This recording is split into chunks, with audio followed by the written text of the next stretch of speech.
intellectual energy. I was asked to do some kind of summary ritual, and we've got about 40 minutes or so. Can I start off by saying that it's always great to come to events put on by these units because you encounter such an array of different perspectives. Cultural perspectives, personal perspectives, disciplinary perspectives as well, all of which bear upon the designated topic, and that's something that's happened today as well, of course, and in fact to summarise a day where we've had a profuse array of insights and a profuse array of perspectives and key points arising. It's a bit of a challenge to gather key ideas from several ideas.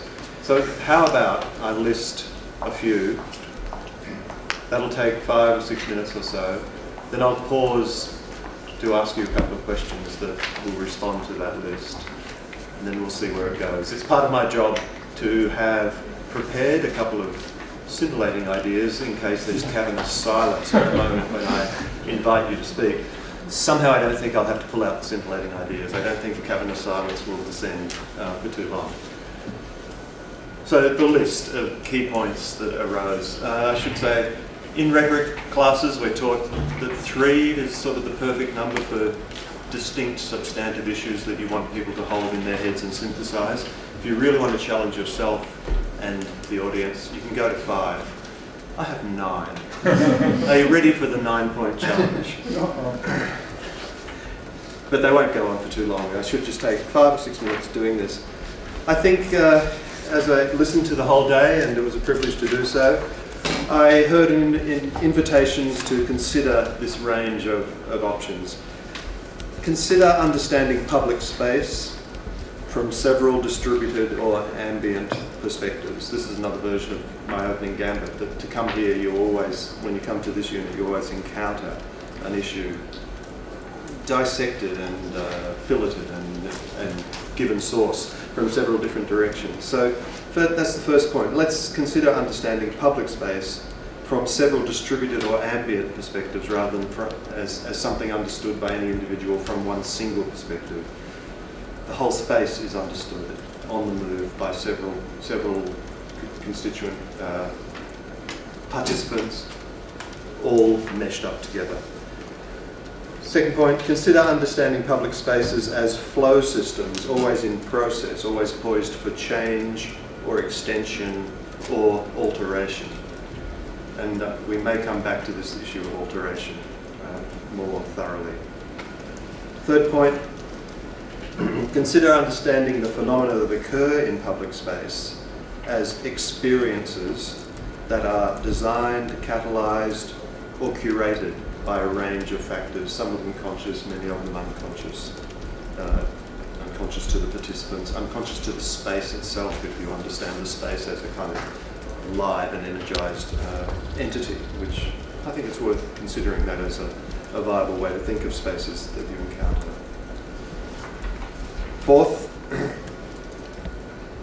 point, consider public spaces as phenomena where the sense of inside and outside is constantly blurring and constantly disturbing and enriching each other.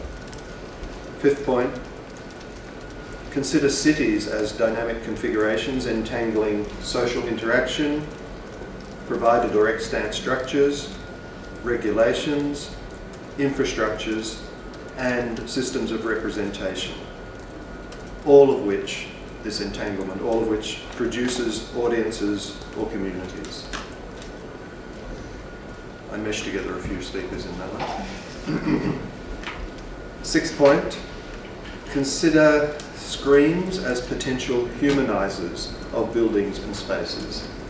And I think this is a good point because it runs counter to the fairly cliched and reflexive response we have, which is that these screens are making vapid our spaces. They're making our spaces difficult for human interaction. But consider the uses of screens which actually humanize the huge entities in the spaces, the buildings, but also humanize potentially the integrated entities that are in relationship making up a space. Seventh point, consider the possibility that public spaces with screens in them are still actually part of the tradition of the agora, still part of that tradition of the place where people in public enjoy the encounter with each other and enjoy the slippage in and out of publicity and privacy, and that screens don't necessarily eliminate that way of operating in the agora. That there are certain qualities of large public screens that may in fact enhance some of those traditional agora in public spaces. Eighth point, we're almost there. Consider public spaces that have screens in them as places where you can have an experience entailing risk as well as adventure, security as well as communality, and insecurity, always threatening, or dynamising potentially the security as well. So just to go over that again, consider public spaces with screens in them as places where you can have experiences of risk, adventure, security, communality. This idea of experience and its relationship to risk is something we might come back to, depending on how we go. The ninth point, this idea of adventure, risk, security, communality, the amenity of the public space allowing you to be in a kind of balanced dynamism between adventure, risk, security, communality, and so on, is in many respects inherent to this idea of cosmopolitanism that energised the last session that we had, where I always remember as a 19-year-old hearing one of my professors saying, well, cosmopolitanism basically requires this statement to be uttered by someone, usually by the person from the host area. The person from the host area is meant to say, welcome, you can stay here, on the understanding that now something has changed for both of us by your staying here. So this idea that there will be alteration, there will be some kind of somewhat structured but inherently unpredictable dynamism in the relationships of ourselves in our place in this cosmopolitan situation. So that's the ninth point. We need one more for 10 grand. Go for it. No, Well, I was about to say, now I promised I'd pause and ask you a couple of questions. And here's the pause. Have I missed anything? Anything cardinal that you need to throw in? And the second point, does anyone want to develop and perhaps link up some of those key ideas that I've just offered you, including any ideas that I might have missed? So over to you in response to those prompts of those 9 points, but also perhaps the provocation of the key points that I missed out on. Yes, and then Scott. Yeah. My name is Connie. I might have missed your point. I'm in my mind, I thought about the ownership of space. Ownership of space? Yeah. I'm not sure whether you have, maybe I misheard. What I'm trying to say is that it happened in so many countries. The ownership of space can be from a private to government ownership. Now, for the professionals from China, they will be aware of Beijing under fast development. A lot of those farmers, they were being, removed from the ownership of the land to give rise to high building. In Australia, happened some private property have to give up for some construction of highway or something. And look at the Aboriginals in Australia, they want to claim a land right, So all this is very complicated issue, and I suppose it relates to space, from private to government ownership. And there are all sorts of things that happen about ownership. Look at the refugees. Is there a definition or rule from UN that they are entitled to space? I don't know. I just raised a question to you. Here we are in a country where the taking and provision and occupation and owning of space is the key issue. Absolutely. Yeah. Anyone wanting to either extrapolate on that or jump in on any of the points of provocation that I offered? Thank you. Yeah, just to, I mean, maybe since the last session sort of angled slightly differently based on what you've just been kind of saying, Ross, but I think, you know, I was thinking in the last session just about this kind of, you know, this question of the urban and the question of mediation that is here and kind of, you know, so this kind of archive of kind of materials. And, you know, then what is the polis of cosmopolitanism? And is that now kind of, you know, and, you know, the project of managing, politically managing kind of cosmopolitanism that's sort of, I guess, always been there in that theory, when that is now kind of, you know, gone out through, you know, maybe a global kind of far right or alt right, as we're hearing a lot about. You know, what's it is, you know, how does this mechanism relate to place? Is the sort of question that I was thinking about in the last session. And I guess from what you've just kind of, you know, opened up, Ross, which is, I guess, your sense of this sort of light and shadow and shuttling back and forth between many of the kind of oppositions that you kind of, you know, put in play, you know, which I think is, you know, to me, just sort of opens up that kind of psychoanalytic kind of paradigm of, you know, managing movement rather than managing a sort of situation. So, where, you know, someone like Sloterdijk is maybe talking about, okay, where, you know, the role of culture is to return us to natality and to the womb, to its simple and homogeneous place.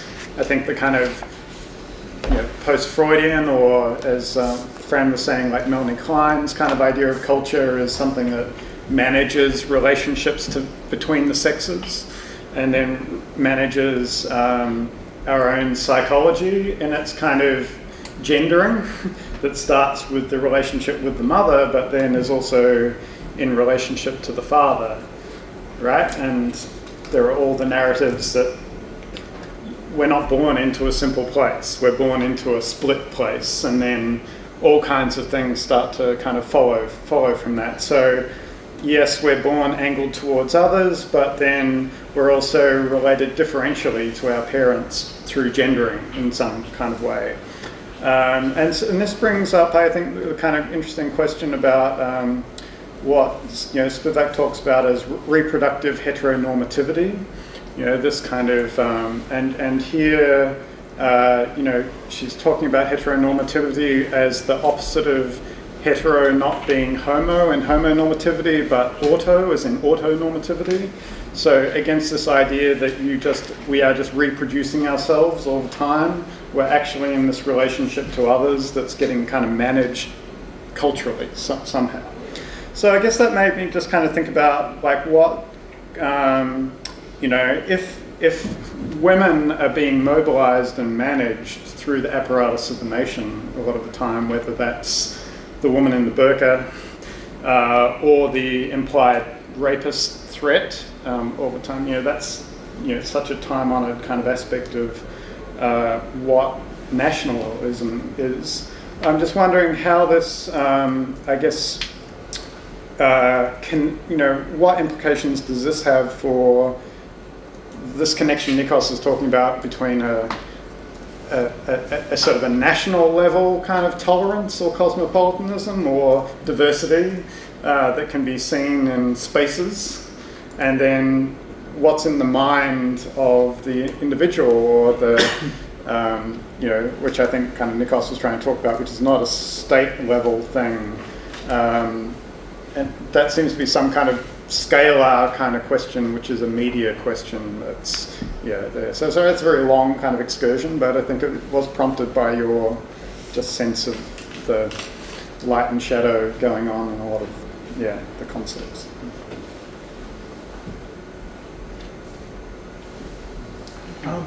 I don't know, somehow there's something that, actually, I'll rewind. I haven't heard the name Paul Virilio mentioned, and there seems to be a lot of Paul Virilio's work seems to touch on various areas that have been discussed today. And it seems that the transition from command and control military structures, where there's definite kind of like a hierarchical structure, to what is understood as network-centric information control structures, where this is where it's a military process of having deployed agents in the field able to know exactly what they need to do with a limited amount of information, but information that is specific to wherever they happen to be. I'm putting this as a question that's just a bit of a provocation as well. Is it possible that this cybernetic kind of devices that we've all been made available, or have all been made available to us, are effectively that we don't see ourselves as deployed military actors, but this is a vast information warfare that we're all kind of part of, and as we become increasingly hive animals, knowing only what to do within our particular vicinity, and the interactions between these devices and the others continue to attenuate like our semiosphere, our kind of understanding. We're in that Sloterdijkian kind of foam that is actually a digital foam of sorts. That and whether or not, what are some of the possibly face-to-face modes that we might be able to rehabilitate. It's in question what humanness actually is, but maybe maintain or rehabilitate what face-to-face interactions can take place that actually overcome some of those kind of impositions of kind of a simulated. Someone's just beeping me now. But anyway, that's just a general, broad kind of question, I guess. But yeah. It relates. I think just jump in first. It relates to what we were talking about, our complexity before. About just where are the kind of where's the understanding of the ramifications of decisions and actions now that information flow and truth establishment has been altered somehow by social media, and it's related. I think what you were saying about this notion that on the ground, small repeated actions in limited domains actually cause systematic effects, but you don't necessarily, each actor in that constrained domain doesn't necessarily understand the systematic ramifications, but they occur. And so, the big question is whether or not they're actually, whether there is control of vectors that enable those things to happen, or whether there is just the complex emergence of the emergence of a complex system. That's the really big planet question: is how much manipulation of the data sphere, the data environment, to cause the actors or us, human entities or subject entities to react or act and react, and to what extent is that that just gets out into a much more kind of maybe paranoid discussion as to or a cybernetic discussion. So what is cybernetics? That's the big thing that's sorry, Karen. It's interesting you were mentioning Paul Virilio, because when Danny was talking in response to what Ross was saying, I was thinking of his classic essay on the overexposed city, where he talks about the screen becoming the polis, or when he was saying what is the polis, he says, this is a fairly totalising and pessimistic view, but he's saying the television screen becomes the polis. Yeah. And subsequent to that, this is written back at early 80s, 70s, can't remember exactly. We've seen, of course, the massive process of convergence that Sue was talking about, and the fragmentation of that older media system, the broadcasting system, the newspaper system and so on. The destructuring of its norms, the editorial processes, and the potential for new forms of strategic manipulation. But the other side of it is we've also seen the emergence of those capacities for peer-based communication and production and collaboration that I was evoking this morning, talking about the potential for organising in public space. But of course, organising online is another mode of that alternative public sphere. I think one of the challenges we're facing in the present with the instrumentation of the city, the movement towards the smart city, where you're going to have every edifice object system collecting data about movement, about inputs, etc., etc. And this is where I think as a society we need to be incredibly vigilant about who's going to have access to that data, how it's going to be stored, how it's going to be used, who's going to profit from it. All of those questions that aren't really being asked nearly enough now. There is a kind of version of saying, well, the fragmentation of the mainstream media has led to this kind of chaos. We will remaster that through big data, through the application of big data strategies, collecting the information through all of the transactions in the public sphere. What's the alternative to that? I think one is that we really need to be critiquing that kind of new technocratic managerial vision of urban space, which is allowing instrumentation in the name of managing space, in the name of security, or in the name of commercial agendas. And I don't think we're going to get outside of those agendas. It's not about, they're terrible, but there needs to be a space elaborated for something else, which is the civic, the ideas about sociability or cosmopolitanism that we've been talking about now. It's elbowing some space for that other discourse to continue to exist that I think is a real challenge in the present. Thank you. Got them lined up. I was just thinking about, as you were talking, Scott, also about urban development and the comparisons between past and present. In the early parts of the 19th century, when Melbourne was laid out as a grid, there was a series of constraints that were put in place in terms of how that grid operated and public and private ownership was distributed. So let's think about the idea of constraints, a repressive system, a limitation, however we want to qualify it, but it's a negative factor, right? That negative factor was put in place so that on each corner in the grid, nobody could own 2 blocks. The decision was to make the grid more transparent, more flowing, more in that egalitarian, enlightenment vision of a modern city. So no one could monopolise a corner. So that was part of the restriction on how the city grew. As a consequence, the parcels were quite small, and it led to a kind of architectural innovation and individuation process of competition that gave Melbourne a certain kind of charm by the late 19th century.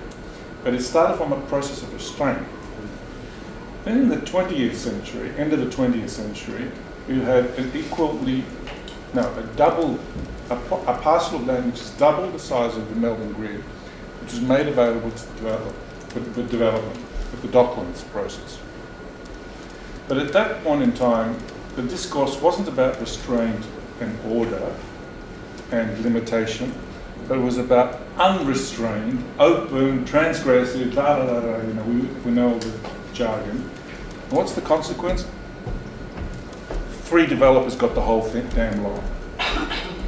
And we've got the most generic, dysfunctional, antisocial kind of, no public sector kind of, or servicing, build big towers, and now they're having to retrofit schools and services into this model. So the discourse of restraint actually ends up being created. It's another version of what architects sometimes call pattern language. Like there's designated interdictions and allowances that cause patterns to emerge. And Italian hillside towns have pattern languages. So there's 3 or 4 simple things you can and cannot do. And then that's it. There are no planning guidelines. There's just that pattern language. And that's what I mean. That's what I heard in your discourse about resonance. Resonance requires a certain pattern. Yes? I was just going to react to the grid concept. I find the grid boring. And maybe there's a shift that has occurred. I've studied Paris over the years, for about the last 30 years. And it's not a grid. It's almost, even before Haussmann, kind of pattern of triangles. And the triangles for me a very interesting design element because you can't tell what's around the corner. It involves risk. Now, how do we design cities becomes important. Grid, which is regimentation, no risk, or the triangle, which says I want to take a risk.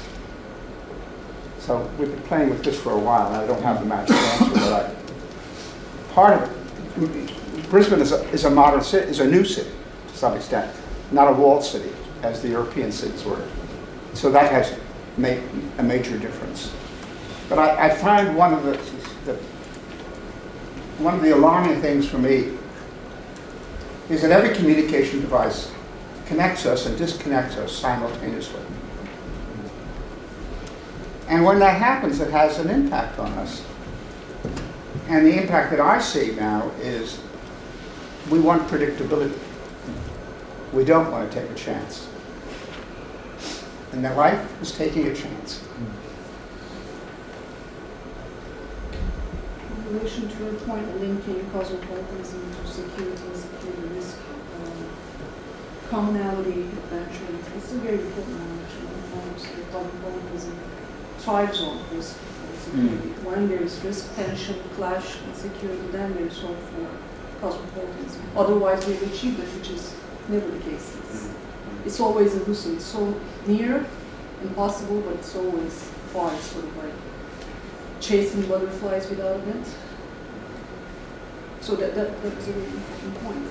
And in relation to Danny's point about mediation on the one hand and place, I mean, media and communication, if I will speak from the media and communication studies perspective, we went through this heavily techno-deterministic period when that paradigm dominated, especially in the 90s and all the way until it is still there, of course, but I think we had a sobering up, so to speak. So if mediation was the solution, if it was one thing, then we would have achieved. It allows for connectivity, right? But it does connect and disconnects at the same time. It creates layers and layers of both connectivities and enclaves and encapsulations. And of course, there are different takes on it, but my own approach to that is to think mediation and place together always, because mediation takes place in a place, actually. And it is different in a rural setting than it is, say, in a suburb of Stockholm. So it's place, and not just like the city itself, but where in the city, and the characteristics of that place. I think it is very important to think the two together always.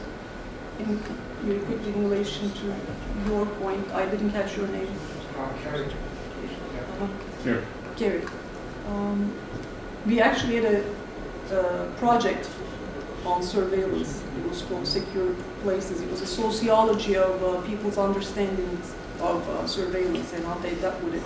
The security and insecurity that comes with freedom and independence that come with use of technology at the same time. And we had a nationwide survey, and we did about 50, 60 interviews, again looking at different segments of the society. What was interesting there was that, one interesting amongst others, people did not consider mobile devices as possibly or potentially surveillance devices. Because what we called it was, they considered this as internal technology. Whereas cameras, which were seen as external, were seen as much more threatening, which is not the case. Yeah, exactly. That's personal. It's interesting, Jacques Attali in A Brief History of the Future sort of writes about how the phases from surveillance to self-surveillance, like selfie sticks and inscribing ourselves in the data sphere, to then self-repair. So and goes on to say that it's not Big Brother, the state that is really the big surveillance. It's really the interconnected web of insurance companies that will seek to kind of have everyone in a reduced, their insurance policy is reduced by wearing a Fitbit to make sure that their assets are being managed or self-managing. So it's actually really interesting to kind of consider that how pervasive that, and how, I don't know, maybe that. But I've also recently been wondering about whether or not Martin could it be Martin Buber, or is it Martin Uber? Maybe how do we get back to the? It's a joke about the Uberization of the I, thou, it relationship that you were talking a bit before about. Anyway, blah blah blah. Nikos is lined up. He's spoken already. And 1, 2, 3. Okay. But it's just, I just want to use the word capitalism, if I can. Just throw that in there, because it's not been there all day. Because without being a vulgar Marxist, we've had an experiment for the last 40 years of how to tie society together, right? And it's tied together by a whole sequence of economic decision making, a small scale micro web of economic decisions. That is the ground of the social order. And it's interesting, from the 70s, sociology and psychoanalysis as well, but sociology goes out the window and economics comes in, and a certain kind of psychology that accompanies that. What I would recommend is not Virillo and these kind of things. Other interesting is go back to Karl Polanyi. He's writing there, I think he wrote 57, The Great Transformation, trying to give an account of the rise of fascism. And he says, he's talking about disembedding. I mean, we all use it in anthropological terms, right? But what he was describing was the rise of fascism. There were disembeddedness of social relations to do with, his fictitious commodities, land, labour, and capital, etc. We're in a position now where, part of the explanation, it's not a master signifier, part of the explanation is that we're the Kantian question: how is society possible? How is society possible? Nobody even asks that question, because we assume we know, because it's a whole series of economic decisions. And basically, that answer has pushed everything out to the margins. And they're coming back, and just like we heard about the rise of fascism earlier, I don't think it was more entertaining. It just spoke to what people really needed in certain ways, in a kind of messianic ways. People like, Trump or Brexit and those kind of things, they're speaking to real feelings. That it's a violent, I would say regressive, assertion of the social and the us in a situation where previous there's no such thing as a social and the us. And that's why cosmopolitanism, it's not an innocent category, because it's complicit, as we all know, it's complicit in with that opposition. So, we've also got to look at what's happened, the fragmentation of the economic system, if you like, fragmentation of the way in which society's being to organise the constituent basis of society. And that's not a question that cultural studies has asked for 30 years. It's abandoned those kind of questions as, I don't know what kind of questions, and it's gone off into airy fairy land of something or other. But, those are the questions that are coming back, putting you down on the floor and slapping your face and saying, you answer those questions now. On what grounds is society possible? And I think that's the situation we're at the moment. So, we've got to ground it in those kind of very powerful tectonic shifts in the global world order. And they're there, and they're happening very rapidly. I was interested in the discourse of restraint. Because I keep thinking, restraint of what? Monopoly ownership, or traffic impediments, restraint of noise, restraint of protest, restraint of social interaction, restraint of the development of community ties, and recognizing the other as a human being. So I'm interested in pursuing that and looking kind of the intended and unintended consequences of latent and manifest functions of restraint and regulation. I think it's a really interesting, rich approach. 2 minutes to 5. See what's happened. Nikos gets the last word. That's a very good qualification. I wasn't advocating restraint, so thank you. But I was just drawing it up as a counterfactual in a way. But that takes me back to the point of risk and cosmopolitanism and the dialectic between embedded versus disembedded. And the joke I made about standing up on the Vima, facing the sea or facing the mountain.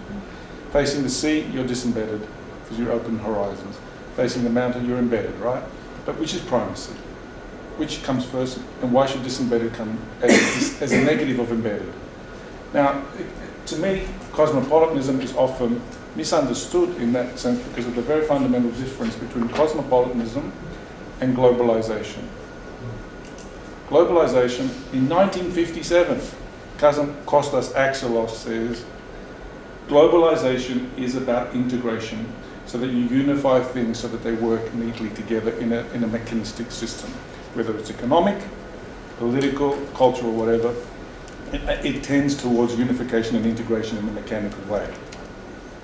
Mondialization, or cosmopolitanism, is a process of being open to the other, constantly defining yourself through the encounter with the other. And so this openness to difference is a constitutive feature of identity, culture, and society. And this gets us out of that, I would call, binary of embedded versus disembedded, that the idea that the cosmopolitan as the rootless Jew who has the freedom to travel, as opposed to the good Aryan who stays on his or her soil, blood and soil. So we need to break out of that paradigm, and I think if we remember and hold on to those kinds of distinctions from which cosmopolitanism actually came from, the openness to the horizon. Cosmopolitanism is fundamentally both an aesthetic and a democratic and an ethical spirit. I can talk about it for thousands of years, but let's... People have. People have and will.